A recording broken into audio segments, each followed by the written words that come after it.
لله وكفى وسلام على عباده الذين اصطفى أما بعد فأعوذ بالله من الشيطان الرجيم بسم الله الرحمن الرحيم واستعينوا بالصبر والصلاة إن الله مع الصابرين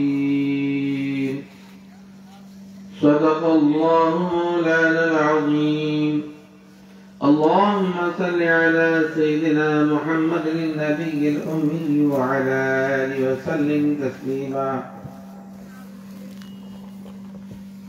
محترم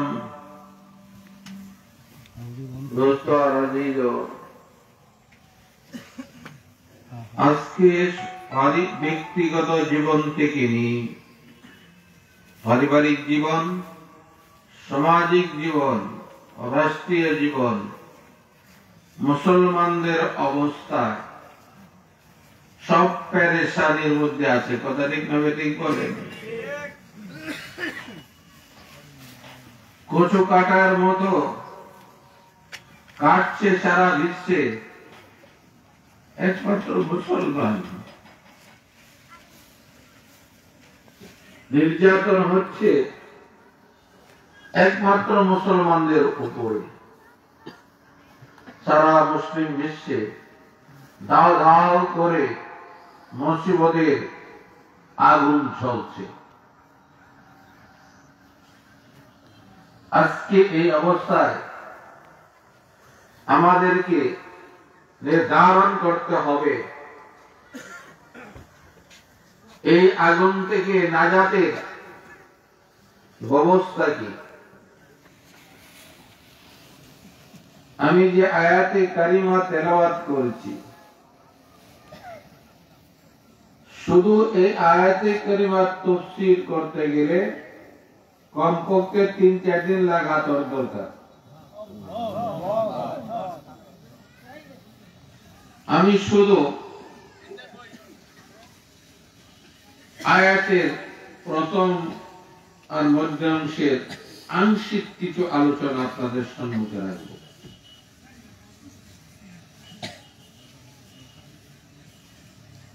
আল্লাহ জাল্লা জালালুহু ওয়া তাআলা শানুহু ঈমানদারদেরকে বলতেছেন,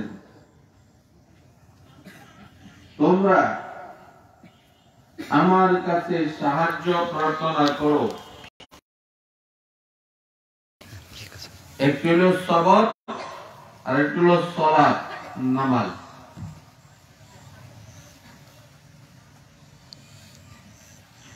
জনাবে রাসূল আকরাম সাল্লাল্লাহু তাআলা আলাইহি ওয়াসাল্লাম মক্কি জিন্দেগিতে নির্যাতন চলছে চলছে চলছে। আল্লাহ জাল্লা জালালুহু ওয়া তাআলা শানুহু এবং আল্লাহর প্রিয় হাবিব আমাদের মায়ার নবী শুধু সবরের তালকিন দিয়ে যাচ্ছে, যুদ্ধের অনুমতি নাই। যখন হিজরত করে মদিনা মুনাওয়ারায় গেলেন, তশরিফ নিয়ে গেলেন, একটি শিশু রাষ্ট্র জন্মগ্রহণ করল। মদিনা মুনাওয়ারাতে ইসলামী রাষ্ট্র প্রতিষ্ঠিত হল। অল্প সংখ্যক কিছু মুসলমান। যখন সমস্ত সাহাবায়ে কেরাম রাদিয়াল্লাহু তাআলা আনহুম সবরের ব্যাপারেও 100% শতকরায় 5%।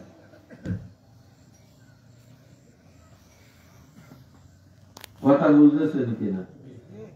হ্যাঁ,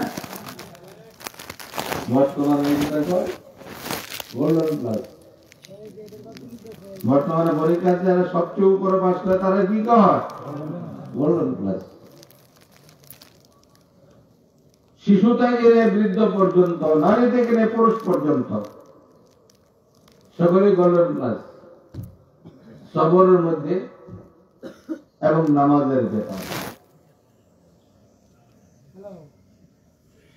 তখন আল্লাহ জাল্লা জালালুহু ওয়া তাআলা শানুহু হুকুম দিলেন, এতদিন সবর করেছেন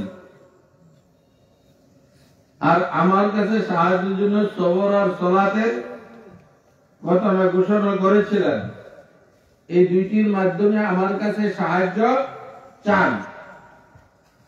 আপনি আপনার সাহাবাদেরকে নিয়ে, শিশু থেকে নিয়ে, কিশোর থেকে নিয়ে, যুবক বৃদ্ধ, নারী পুরুষ সবাই গোল্ডেন পাশে পাশ। এখন আপনারা যান, বাইরে হয়ে যান। না অস্ত্রের কোন কয়েদ, না সৈন্যের কোন কয়েদ, আপনি বাইরে হন। যে দলের সঙ্গে মোকাবেলা হবে আপনার বিজয় সুনিশ্চিত। বদরের প্রান্তরে পৌঁছলেন।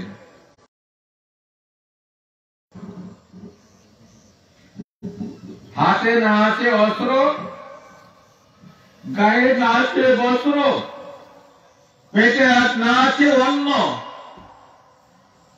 জীর্ণ শীর্ণ, খেজুর ডাল হাতে।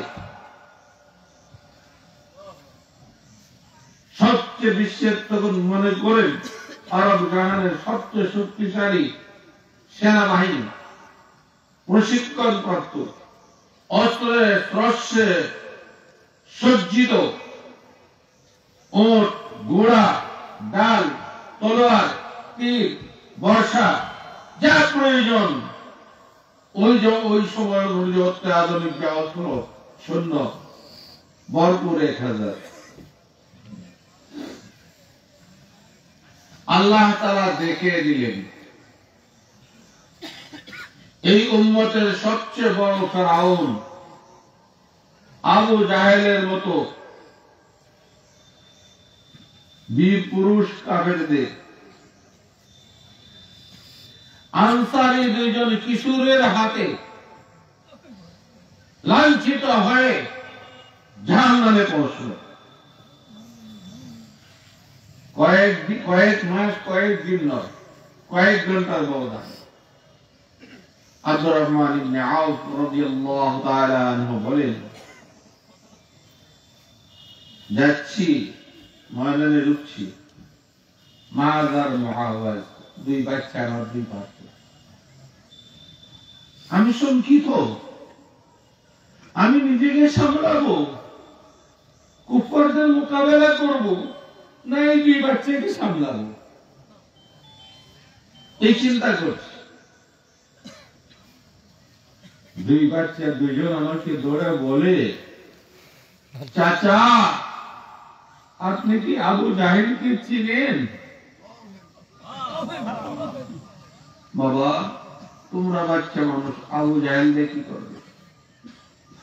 বলে, চাচা শুনেছি আবু জাহেল আমাদের প্রিয় নবীকে সবচেয়ে বেশি কষ্ট দিয়েছে, সবচেয়ে বেশি গালি দিয়েছি। আমরা দুই ভাই পণ করে এসেছি, হয় এ আল্লাহর নবীর সবচেয়ে বড় দুশমনরা সবচেয়ে বেশি কষ্ট দিছে, আজকে হয় তাকে জাহান্নামে পৌঁছাবো, নতুবা আমরা শাহাদাত বরণ করব। হযরত আব্দুর রহমান ইবনে আউফ রাদিয়াল্লাহু তাআলা আনহু বলেন,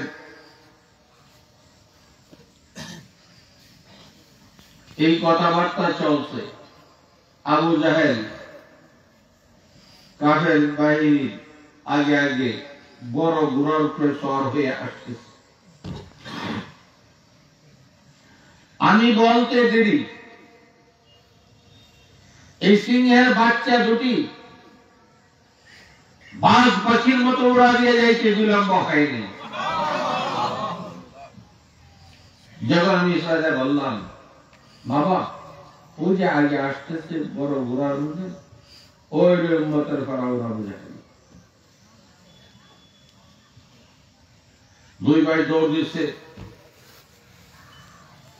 পরামর্শ করে, ভাই আমরা তো ছোট মানুষ, এর তো ঘোড়ার উপরে লাগ পাওয়ার কোনো ভাব নেই, তাহলে কি করা? একজন আরেকজন, ভাই তুমি না আমরা বাচ্চা মানুষ দিকে তো এখন বড়ই করবো না, কাজে ঘোড়া তো দৌড়ে গেছে, তুমি যে জোর একটা কূপ দিয়ে আবু জাহেলের ঘোড়ার সামনে দুটি ট্যাং একটা আগা করে নিল।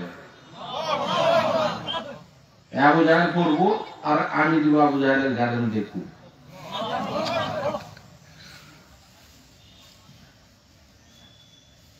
তাই হলো, এক ভাই কূপ দিয়ে ট্যাং আলো করতে আবু জাহেল করছে, আর এক ভাই দিছে গাড়ির মধ্যে কূপ।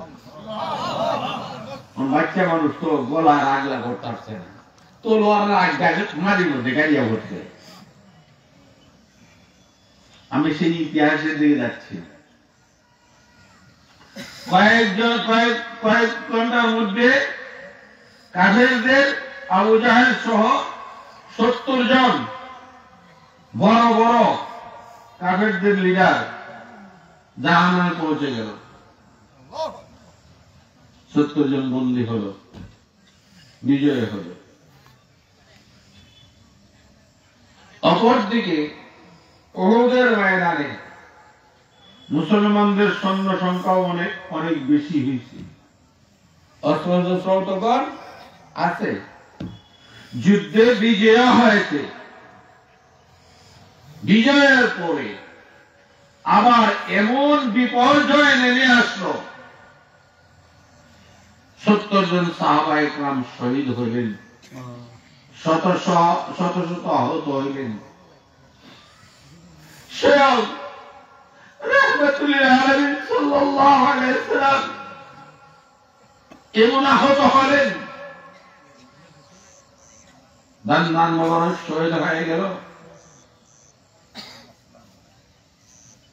লোহার টুপি পাথরের আঘাতে টুকরো টুকরো হয়ে তালুর হাড় ব্যাগ করে ঢুকে পড়েছে।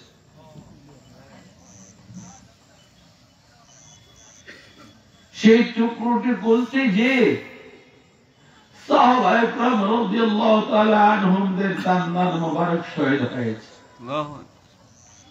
গোলার সঙ্গে সঙ্গে ফোয়ারার মতো রক্ত ঝরছে, লাল হয়ে গেছেন প্রিয় নবী সাল্লাল্লাহু আলাইহি ওয়াসাল্লাম। রক্ত মুছতেছে,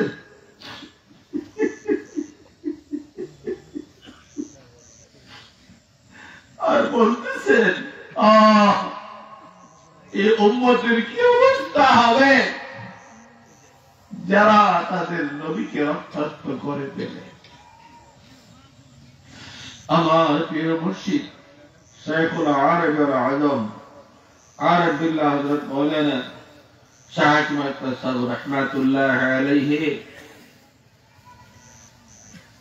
রাসূলুল্লাহ সাল্লাল্লাহু আলাইহি সাল্লামের দরবারে হাজির দিয়ে সালাত সালামের পরে যখন উহুদের ময়দানে পৌঁছলেন,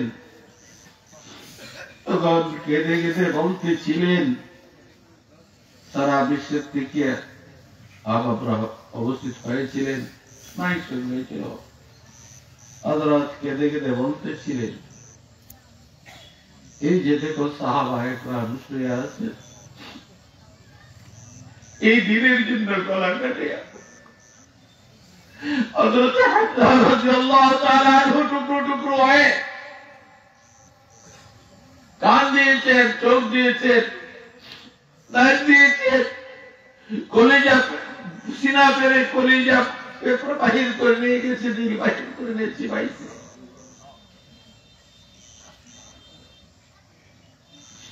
তৎসঙ্গে সঙ্গে আল্লাহর যেই হাবিবের শরীরে বসাবসি বসা নিশ্চিত ছিল, রৌদ্রে চলবে, সূর্যের রৌদ্রের তাপে কষ্ট হবে, যে রাব্বুল আলামিন তার হাবিবের রৌদ্রের তাপে কষ্ট হবে বরদাস্ত করতে পারেন নাই, বাদল দিয়া চায়া দিচ্ছে। সেই হাবিবের শরীর থেকে নবুয়তের রক্ত ঝরছে। কিসের কারণে বলেন? জোরে বলেন না ভাই। রাষ্ট্রীয় ক্ষমতার জন্য, ধন সম্পদের জন্য, কিসের জন্য? আমার হযরত কেঁদে কেঁদে বলতেছিলেন, দেখো দিন এত উঁচা, এত দামি, এত কিমতি, এত পবিত্র যে আল্লাহ তাআলা তার হাবিবের শরীরে মশামাছি বসাকে নিষিদ্ধ করে দিয়েছে। রৌদ্রের তাপে কষ্ট হবে বরদাস্ত করেন নাই, বাদল দিয়া ছায়া দিয়েছে।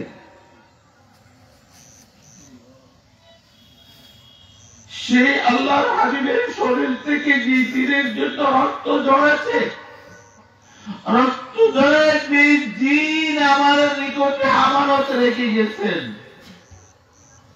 এই উম্মতে মুহাম্মদী শোনো, সারা বিশ্বের দরদমান উম্মতে মুহাম্মদী তাদের সমস্ত ধন সম্পদ যদি এই দিনের জন্য কুরবান করে দেয়, আর সমস্ত উম্মতে মুসলিমা আলেম ওলামা সহ এই দ্বীনের হেফাজতের জন্য জিহাদ করে গলা কাটিয়ে দিয়ে আল্লাহর এই পৃথিবীর মাটিতে রক্তের বন্যা প্রবাহিত করে দেয়, বলো বাবা এরপরও কি আমরা রাসূল আকরাম সাল্লাল্লাহু আলাইহি ওয়াসাল্লামের এক ফোঁটা রক্তের দাম আদায় করতে পারবো?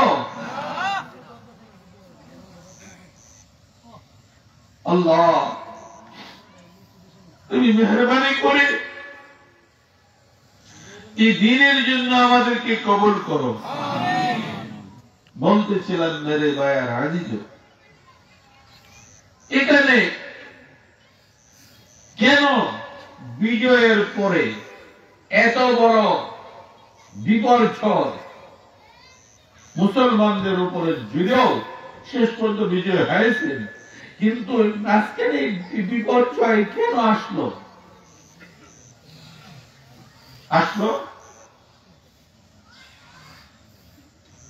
একটি ব্যাপারে সবরের বাঁধ ভেঙে গেল।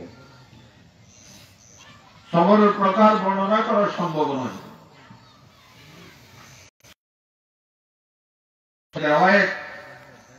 সেদিকে দিকে যাইতে পারছি না।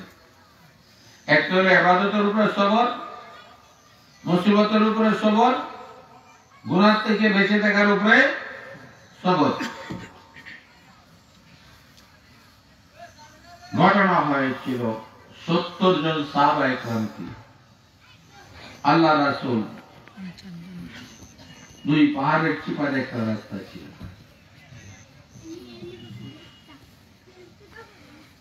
ওই দিক দিয়ে ওই রাস্তায় তীরন্দাজ বাহিনী খুব তীরের মধ্যে পারদর্শী ছিল।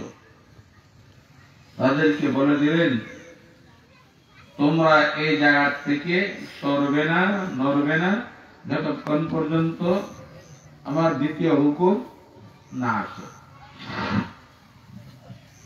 যখন বিজয় হয়ে গেল, কুফাররা ময়দান ছেড়ে পেলালো, পালাইতে শুরু করলো। মুসলমানরা সকল আনন্দে, আনন্দ কিনা বলেন, গনিমতের মাল কুরাইশকে একত্রিত করছেন। ওই পাহাড়ি সিপাতে যে রাস্তার মধ্যে 70 জন ছিল, তাদের মধ্যে ইখতিলাফ হয়ে গেল যে রাসূলুল্লাহ সাল্লাল্লাহু আলাইহি ওয়াসাল্লাম তো যুদ্ধ চলাকালীন বলেছিলেন, এখন তো যুদ্ধে বিজয় হয়ে গেছে, আমরা এই গনিমতের মাল কুরানের আনন্দে শরীক হব না কেন?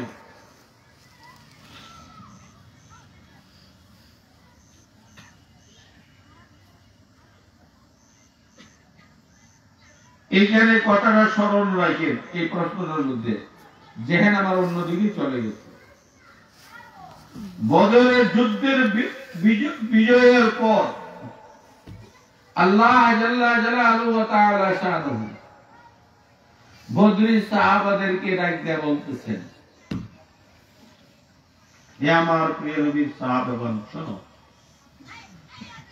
ওয়ালাকাদ নাসারাকুমুল্লাহু বিবদরিন ওয়া আনতুম আযিল্লা ফাত্তাকুল্লাহা লাআল্লাকুম তাশকুরুন।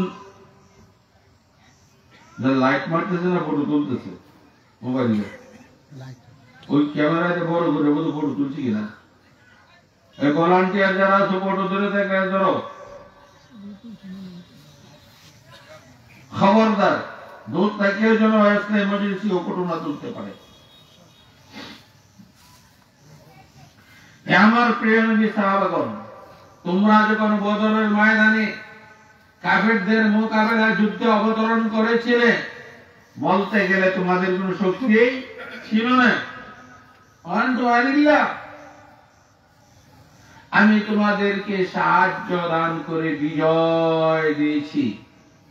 কেন? আনন্দ করার জন্য?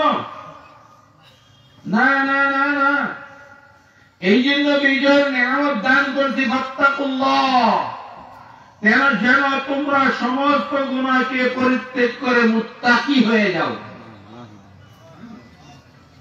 আর যদি তোমরা সত্যিকার অর্থে মুত্তাকি হইতে পারো, মুত্তাকি কারে কয়? আল মুত্তাকি ইত্তাকিল মাহারিম। মুত্তাকি তাকে বলে যত প্রকার গুনাহ আছে সমস্ত প্রকার গুনাহ থেকে যে নিজেকে মুক্ত রাখে তাকে মুত্তাকি বলে। লাআল্লাকুম তাশকুরুন, যদি তোমরা সত্যিকার অর্থে মুত্তাকি হইতে পারো, সমস্ত গুনাহকে পরিত্যাগ করতে পারো, তাহলে আশা করা যায় তোমরা আমার সত্যিকারের শুকরগুজার বান্দা হবে। আর আমার ওয়াদা, লা ইন শাকারতুম লা আযীদান্নাকুম ওয়া লা ইন কাফারতুম ইন্না আযাবি লাশাদীদ। সেদিকে যাওয়ার সময় নেই।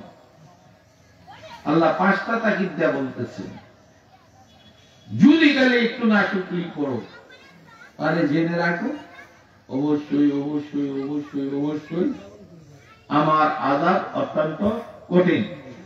ওইখানে উহুদের যুদ্ধে শুকরিয়ার পরিবর্তে তারা তাকওয়াকে ভঙ্গ করেছে, নবীর একটি কথাকে অমান্য করেছে। খুশির কারণে সবরের বাঁধ ভেঙে গেছে। খালিদ বিন ওয়ালিদ রাদিয়াল্লাহু তাআলা আনহু তখন কুফারদের সঙ্গে ছিলেন। 200 অশ্বরোহী সৈন্য নিয়ে ভাগতেছেন। দেখেন নির্মিত রাস্তা খালি, মাত্র কয়েকজন, 17 জন হামলা করলেন। 17 জন শহীদ হয়ে গেলেন। এরপরে যা ঘটনা আপনারা জানেন।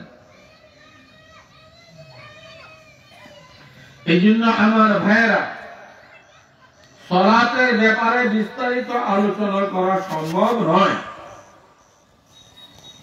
নামাজ কয়টা? আযান কয়টা? আযান 7টা। 7টা।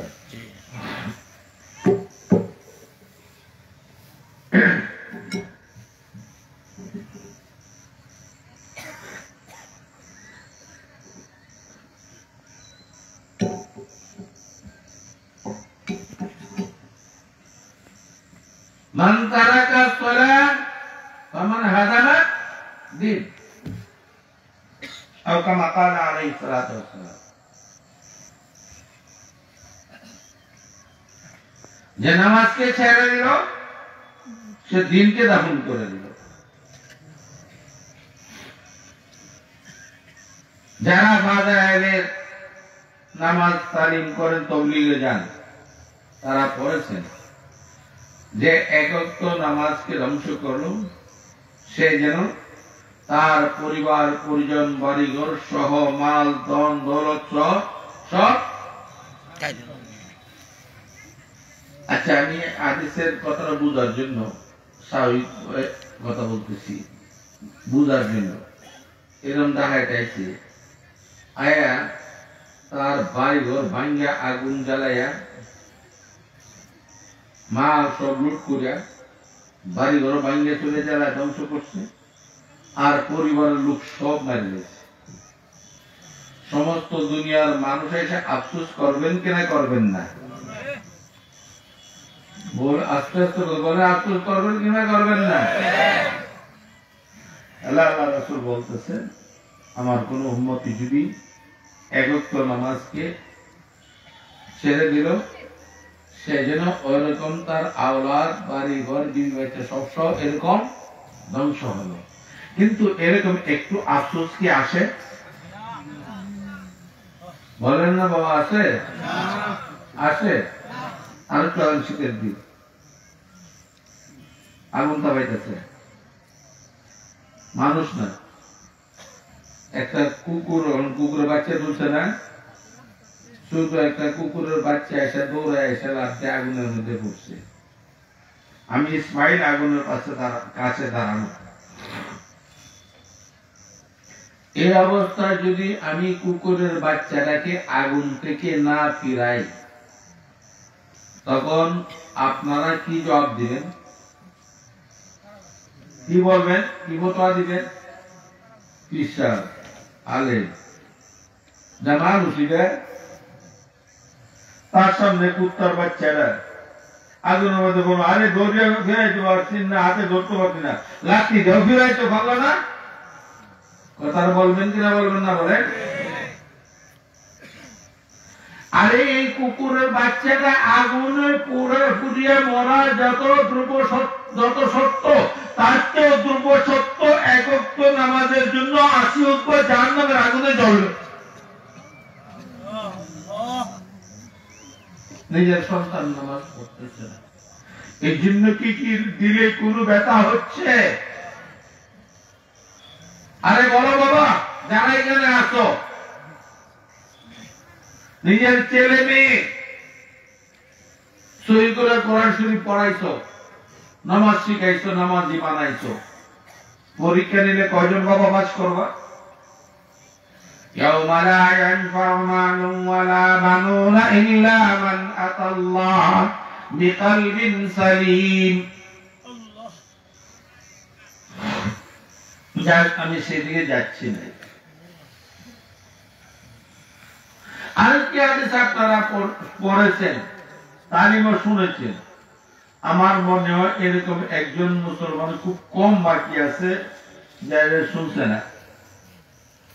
রাসূলুল্লাহ সাল্লাল্লাহু আলাইহি ওয়াসাল্লাম বলছেন, যারা আমার যে উম্মতি আযান হওয়ার পরে 14টা উযর আছে, উযর ছাড়া যে জামাতের সঙ্গে নামাজ আদায় করে না, আমি সবগুলি হাদিসের সার মর্মটা বলছি,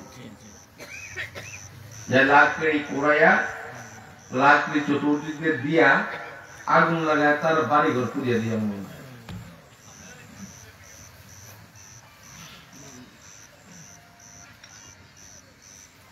কথা বুঝতে পারছেন না আপনারা? কথা বুঝতে পারছেন না? মোটেই না।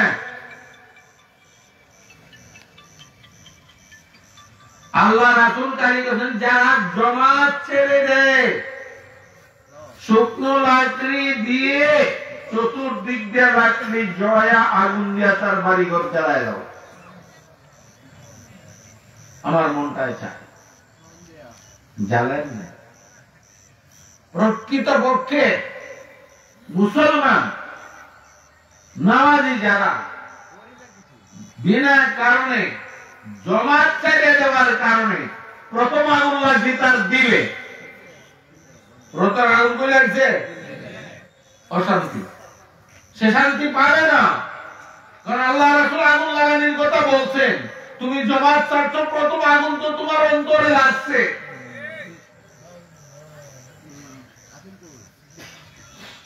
এরপরে পুরা ঘর বিবি বাচ্চা সব পুড়ে মরবো। একটা কারণ শুধু আমি বললাম, খালি জমাতের সঙ্গে বিনয় কারণে নামাজ না পড়ার কারণে প্রথম আগুন লাগবে, আল্লাহ রাসূল আগুন লাগাইছেন না, বলছেন যে আমার মনে চায় আগুন লাগাই পুড়ে ফেলি, এটাই আগুন তার প্রথম দিলে লাগবে। এরপরে তার বিবি বাচ্চা ঘর বাড়ির মধ্যে লাগবে। এই আগুনে পুড়ে তার কার হবে? এই জন্য দেখেন সমস্ত পরিবারের মধ্যে কেউ শান্তিতে নেই, কেউ শান্তিতে নেই। কথা ঠিক না বেটি? বলতে পারবেন যে আমি পারিবারিকভাবে শান্তিতে আছি? কেউ বলতে পারবেন যে আমি ব্যক্তিগতভাবে খুব শান্তিতে আছি? আমি আগুন লাগার একটি দিক ইশারা করলাম। এই জন্য আমার ভাইয়েরা যারা এখানে উপস্থিত আছেন আর বাইরে আছে, এই অশান্তির আগুন নিভাইতে চাই, কে চাই? তাহলে ওয়াদা করেন বিশেষ কোন উজর শরীয়তে যেখানে অনুমতি আছে তা ছাড়া আর জামাতের সঙ্গে নামাজ কাজা করব না। আর এই সময় আমি ওয়াদা করতেছি বিনা কারণে আমি জামাত ছাড়ব না। আল্লাহ তাআলা কবুল করে।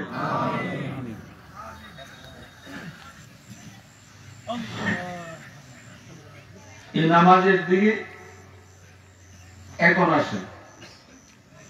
নামাজ হওয়ার জন্য কোরআন শরীফ তেলাওয়াত সহিহ করা অন্তত কয়েক বছর যাবৎ অন্য হুজুরা না বললেও আমি বলতেছি আপনাদের থেকে ওয়াজ আনিছি। আজকে বলেন কে কে হযরত বায়াত হয়েছেন, মোহাম্মত রাখেন, এই ইজতেমা শুনে যাওয়ার পরে হেদায়েতের পরে কোরআন শরীফকে সহিহ করেছেন? মেহনত করে কে কে হাত উঠান।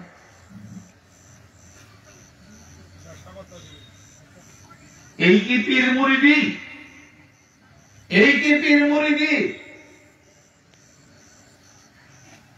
لقد من الله على المؤمنين إذ بعث فيهم رسولا منهم يتلو عليهم آياته ويزكيهم ويعلمهم الكتاب والحكمة।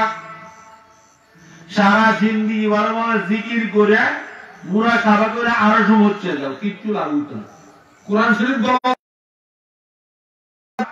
আশরাফ শাহ তানভীর রাহমাতুল্লাহর দরবারে যত বড় আলেমই যাইতো, আগে নুরানি কায়দা লিয়া কোরআন শরীফ পড়া থাকলেও আবার পড়তে কোরআন শরীফ তেলাওয়াত 1 নম্বর বানাইতে হবে যদি তুমি ইসলাহ চাও, আত্মশুদ্ধি চাও। কারণ আল্লাহর রাসূল আত্মশুদ্ধির ঔষধ একটি বর্ণনা করেছেন কি কি আর জোরে বলেন না কি? কোরআন পাকের ওয়ালাদ নাসহি রব্বাকারি ইয়াকরাউল কোরআন ওয়াল কোরআন ইয়ালানু। কোরআন শরীফ তেলাওয়াত যদি গলত হয় তার মধ্যে লানত আসে। লানতের অর্থ হলো আল বুদু আনির রাহমান, আল্লাহ পাকের রহমত থেকে দূর। আর জালেমের দল মুরিদ হওয়ার পরও শেখের হাতে হাত ধরে ওয়াদা করার পরও যদি কোরআন শরীফ এখন পর্যন্ত সহিহ করলে না, এই জিকির করিয়া এই মুরাকাবার লাগবে কি হবে? লানতের ভিতরে ডুবে থাকে। জিকির করিয়া তুমি আল্লাহ পর্যন্ত পৌঁছে যাবে? লানতের অর্থ কি? আল বুদু আনির রাহমান, আল্লাহ পাকের রহমত থেকে দূর। আর আল্লাহ তাআলা বলেন ইন্নান নাফসা লাআম্মারাতুন বিসু ইল্লা মা রাহিমা রাব্বি। প্রত্যেকটা মানুষকে তার মন আর নফস অনেক বেশি গুনার আদেশ করে। গুনার থেকে যাদের কোরআন শরীফ তেলাওয়াত গলত তারা অন্য কোন গুনাহ থেকেও বাঁচতে পারবে না, যেহেতু তার উপর আল্লাহর রহমত নাই। আর আল্লাহ তাআলা দুষ্ট হইতে হইলে, নৈকট্য অর্জন করতে হলে আল্লাহ তাআলা ঘোষণা দিয়ে দিয়েছেন ইন আউলিয়াউ ইল্লাল মুত্তাকুন। তুমি নামাজ পড়ো, রোজা রাখো, তাহাজ্জুদ করো, ইশরাক করো, আওয়াবিন করো, দান খয়রাত করো, পয়সা আছে প্রত্যেক বছর হজ উমরা করো, একদম পরিষ্কার একজন একটু আমার দুষ্ট না, ইল্লাল মুত্তাকুন, একমাত্র তারা আমার দুষ্ট যারা সর্বপ্রকার সমস্ত গুনাহ থেকে নিজের জিন্দেগিকে মুক্ত করলো।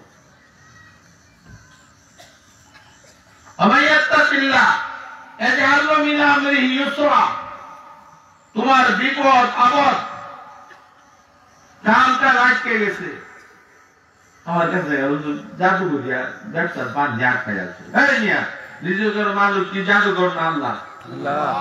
আরে জাদুঘর না আল্লাহ?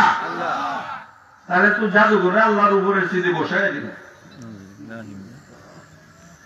আল্লাহ তাআলা বলেন তোমার রিজিকের দ্বার বন্ধ হয়েছে কিসের কারণে? ওমান আরাদা আন যিকরি ফাইন্না লাহুম মাঈশাতান দানকা, নাফরমানির গুনাহের কারণে।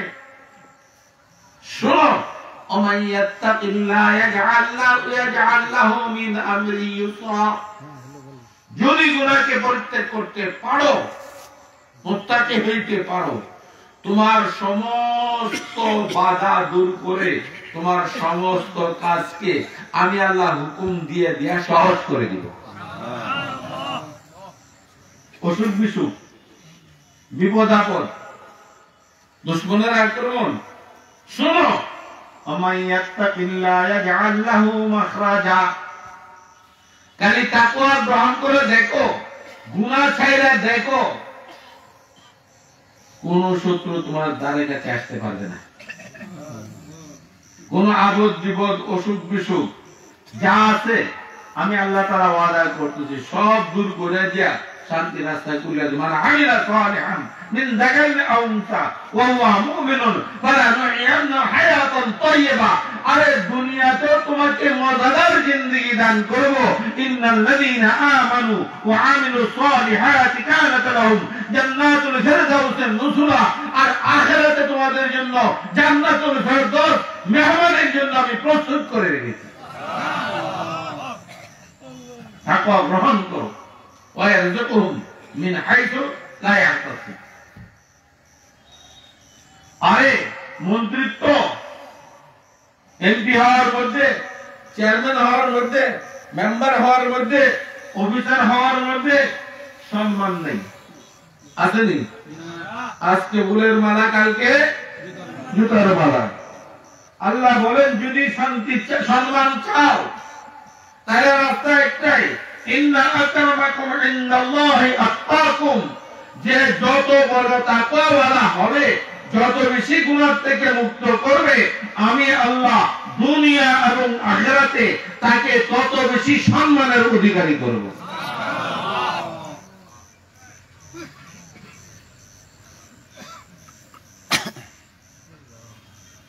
আমার দুষ্ট হইতে চাও, একটাই ট্যাবলেট, একটাই তাবিজ, আমায়াত্তাকিল্লাহ,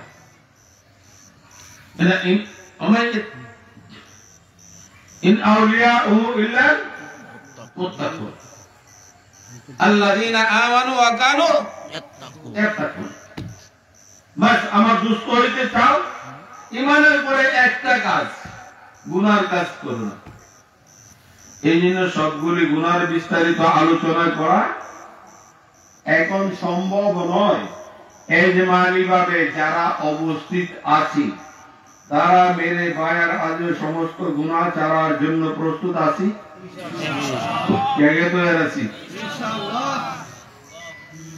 আর এই গুনাহ ছাড়ার জন্য আল্লাহ তাআলার কাছে মদদ চাইতে হবে কিসের মাধ্যমে? আস্তাঈনু বিস-সাবরি ওয়াস-সালাহ, সবর এবং নামাজের মাধ্যমে।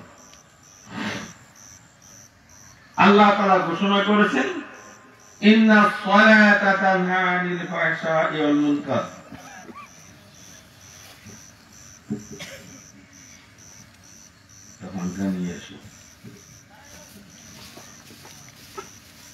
অবশ্যই নামাজ যদি সঠিকভাবে আদায় করো, আল্লাহ ঘোষণা দিয়েছেন নামাজ তোমাকে সর্বপ্রকার গুনাহ থেকে মুক্ত করবে। আমিরুল মুমিনিন হযরত ওমর ফারুক রাদিয়াল্লাহু তাআলা আনহুর সময়ের ঘটনা, খায়রুল কুরুনের জামানার ঘটনা। এক যুবক এক মহিলার উপরে আশিক হয়ে গেছে। মহিলারাও তো খায়রুল কুরুনের মহিলা না। প্রস্তাব পাঠাইল, মহিলা বলল একটা শর্ত পূরণ করতে পারলে আপনার সঙ্গে আমার বিয়ে হবে। শর্ত কি? 5 ওয়াক্ত নামাজ 40 দিন পর্যন্ত মসজিদে নববীতে জামাতের সঙ্গে তাকবীর ওলার সঙ্গে আদায় করতে হবে। আর যাইবেন প্রতি ওয়াক্তে আমার বাড়ির সামনে আমি লোক দাঁড়া করে রাখবো দেখার জন্য।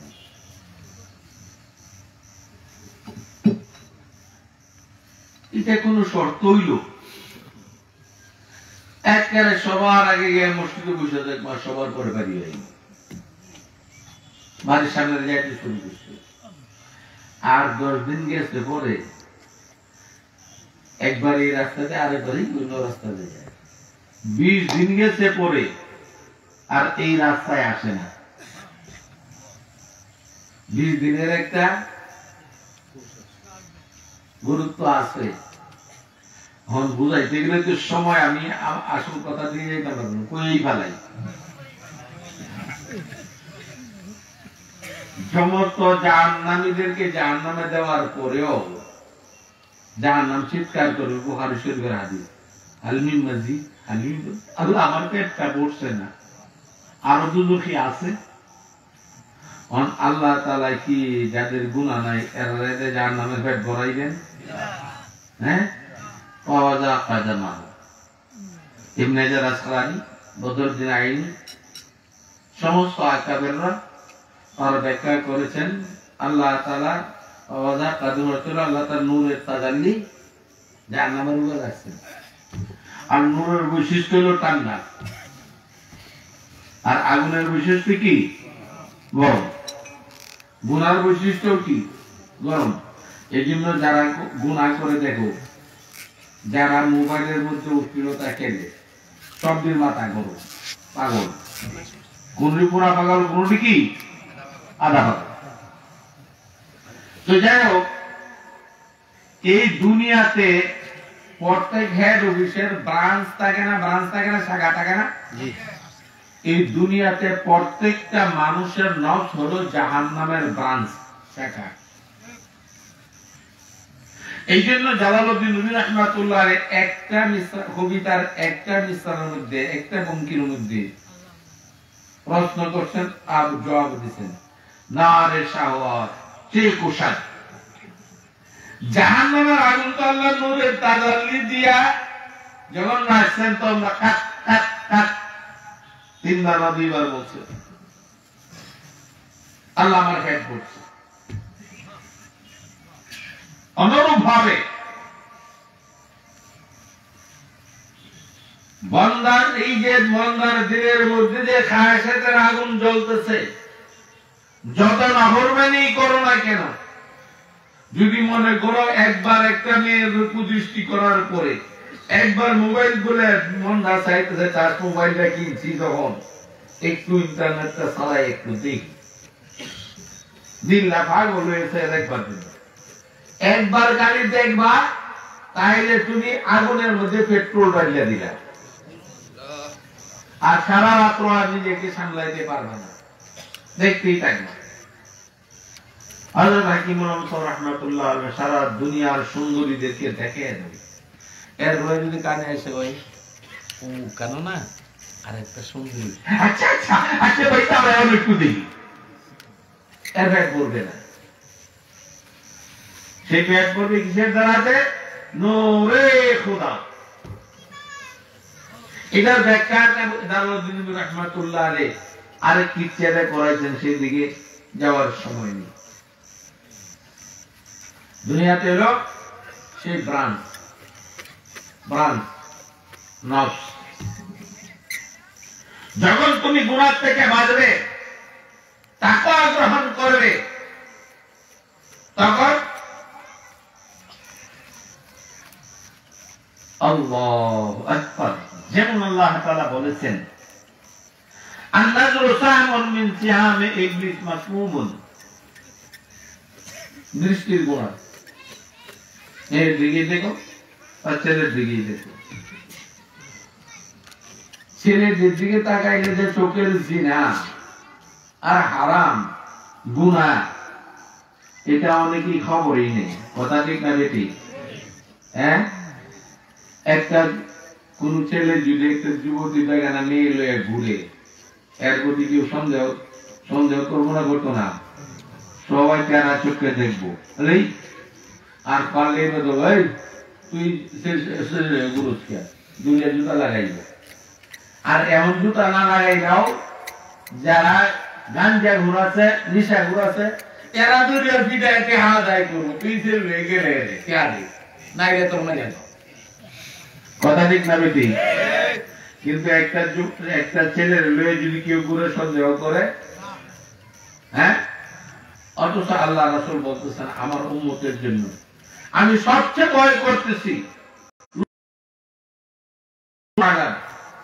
আল্লাহ বলেছেন সবচেয়ে জঘন্যতম নুকসানের ভয় করছে আমার উম্মতের উপরে, মানে আমলে কওমে লূত। কওমে লূতের আমল কি? কওমে লূতের আমল কি ছিল? পুরুষে জিনা করা, ছেলেদের সঙ্গে জিনা করা। এই জন্য হুজুর আকরাম সাল্লাল্লাহু আলাইহি ওয়াসাল্লাম করেছেন, লা তানজুরু ইলাল মুরদান ফাইন্না ফীহিম লাফাতু মিনাল হুর। দাঁড়িয়ে আসে নাই বালকদের দিকে তাকিও না, তাদের চেহারার মধ্যে হুরের ঝলক আছে, ফিতনার সম্ভাবনা রয়েছে।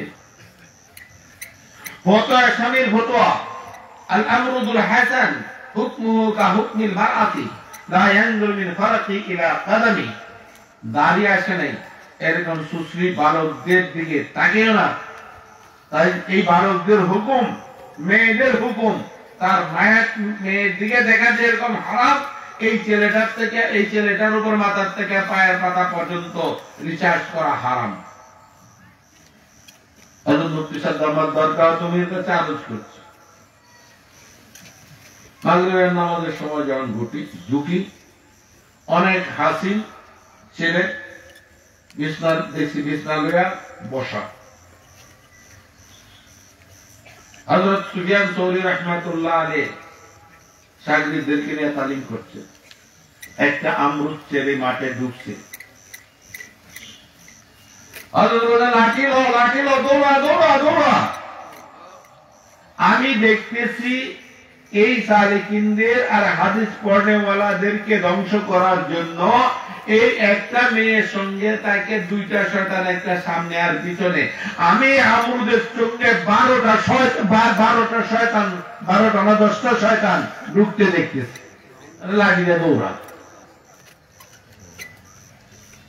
এই জন্য হযরত তানবীর রাসূল ছিল, দাঁড়িয়ে আসে নাই এরকম কোন বালককে খানকায় প্রবেশ করার, টাকার রাত্রে যাপন করার অনুমতি নেই।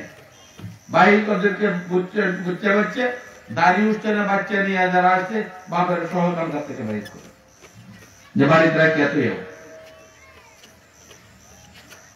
বাচ্চারা আসবে আল্লাহ আমাদের সহমতে থেকে এখন এসে সহমতা করবে, কিন্তু বড়দের সঙ্গে একটা রাত করতে পারবে না, রাত্রে যাপন করতে পারবে না, বড়দের সঙ্গে ঘুমাইতে পারবে না। কথা বুঝছেন কিনা? আমরা তাকওয়া কি ইমাম আবু হানিফা রাহমাতুল্লাহ আলাইহির তাকওয়ার চেয়ে বেশি? শুনেন ঘটনা। ইমাম মুহাম্মদ রাহমাতুল্লাহ আলাইহি যখন পড়তে আসছেন, তখন মুহাম্মদই ছিলেন, বলেন সুবহানাল্লাহ। যেন নাম মুহাম্মদ, হাসিনা ছিলেন এরকম, দাড়ি মুছ আসেনি।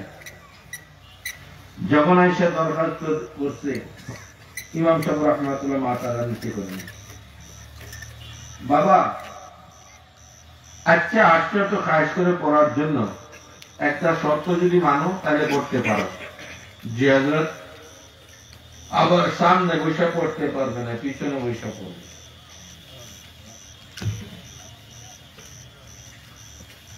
5 বছরের আগে তো একটা সরকার পরিবর্তন হয় না, হঠাৎ করে অনেকদিন পরে উস্তাদ মুত্তাকি, ছাত্র মুত্তাকি। ইমাম আজম সাহেব রাহমাতুল্লাহ আলাইহি গার ঘুরে দেখেন নাই বাচ্চাটা আছে কিনা, বলতেছে কিনা। ইমাম মুহাম্মদ রাহমাতুল্লাহ আলাইহি কোনদিন সরমুখে আয়েশা সালাম দিয়ে জিজ্ঞেস করেন, হুজুর একটু দেখি, কারণ নিষেধ করেছেন সামনে বসতে পারবো না। কেন নিষেধ করেছেন? বাতির আলোতে যখন ছায়া পড়ছে দীর্ঘদিন পরে দেখেন মাশাআল্লাহ সরেই দাঁড়িয়ে, সেই ছায়াটা মুহাম্মদের। আচ্ছা,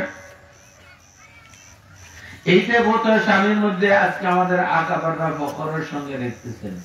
ইন্না আবা হানিফা রাহিমাহুল্লাহু তাআলা কানা ইজলিসু ইমাম মুহাম্মাদিন ফি দারসি খালফা যাহরি মুখাফাতা খিয়ানাতি আইনিহি মা কামালে তাকওয়াহু, পরিপূর্ণ তাকওয়া থাকা সত্ত্বেও ইমামে আযম আবু হানিফা রাহমাতুল্লাহ আলাইহি নিজের আদরের শাগির্দ ইমাম মুহাম্মদ রাহমাতুল্লাহ আলাইহিকে পিছনে বসে পড়াইছেন।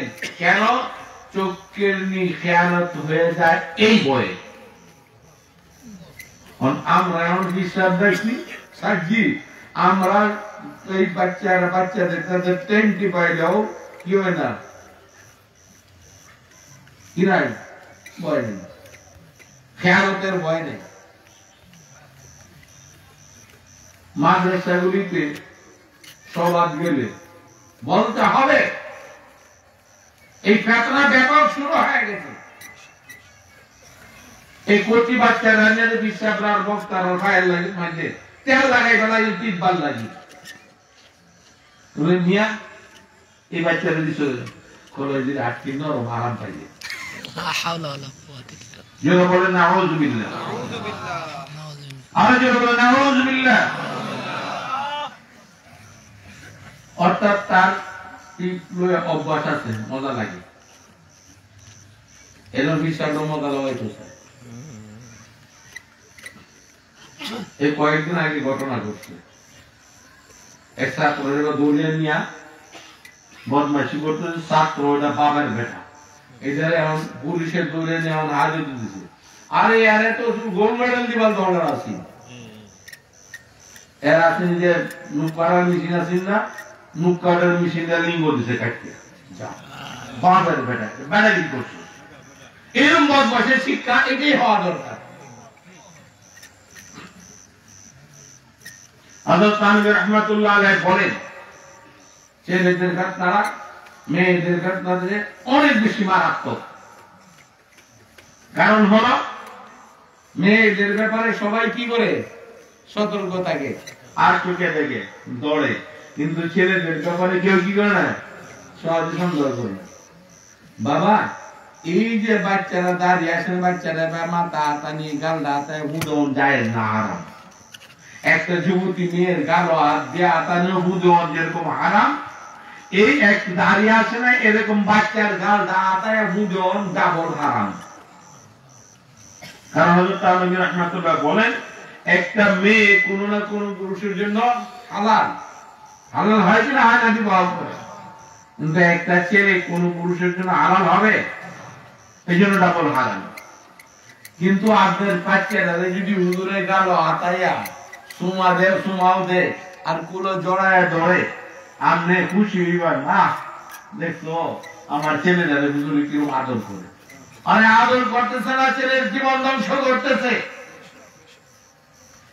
লূত আলাইহিস সালামের কওমের মতো সেও ধ্বংস হবে, আপনাকে ধ্বংস করবে, আপনার বাচ্চাকে ধ্বংস করবে। এরকম উস্তাদদেরকে জুতা পিটা করে আমাদের সাথে বাইর করা হবে। কেউ বলবে না, বলছি বড় ব্যথা নিয়ে বলছি। বর্তমানে সোশ্যাল মিডিয়া এই শরীয়তের কানুন না জানার কারণে যেখানে দেখা যায় না, বাবা শুনেন মাস্টার, আপনার বাচ্চারা ছুটি হয়েছে, আপনার বাড়ি হুজুরের বাড়ির কাছে, হুজুরে আপন বাড়ি নাও না, আপন বাটি দাও না, একটি বেগানা মেয়েকে নিয়ে সফর করা যেরকম হারাম, এই বাচ্চাই তলে বেলেন চাকরিতে নিয়ে সফর করা ডাবল হারাম। আমার কথা বুঝতেছেন কিনা? সতর্ক দৃষ্টি রাখতে হবে।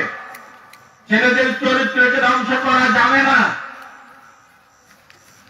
ভালো মতো মনে রাখেন, এক দুইবার যে ছেলেটা আক্রান্ত হয়ে যায় ওর সেও পাগল হয়ে যায়। এত মারাত্মক ব্যাধি। শয়তান এই আদম সন্তানকে, আদম জাতিকে লাঞ্ছিত করার জন্য এই কাজকে দুনিয়াতে আবিষ্কৃত করেছে।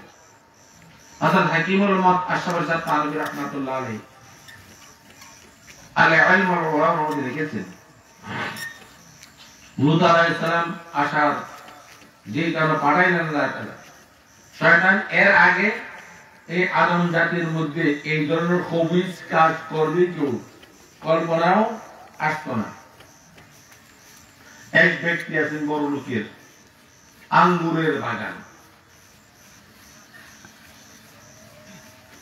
শয়তান সুশ্রী বালকের যুবকের সুরত দরিয়ায় এই সিরিয়া বাজিয়ে বাঘ পালাই দেবে, নষ্ট করে দেবে, দুধে মারে, পিটাও, ওই মাঠটা চাইটা পরে দিনে আরো বেশি করে। আরেকদিন দরিকার ছবি, তুই আমার বাগান নাই নষ্ট করে, তুই চাস কি? পরে করেতে আমার সঙ্গে যদি একটা কাজ করেন তাহলে আপনার আঙ্গুরের বাগান নষ্ট করতে হবে। তখন বেড়িটা গরু নিয়ে শয়তান খুব লজ্জত দেওয়াইছে। তখন আঙ্গুরের মালিকে কয়, ঘরে যে মজা, তুই প্রতিদিন আঙ্গুর কাটা সত্যি গেল। যখন তার অভ্যাস খারাপ হয়ে গেছে তখন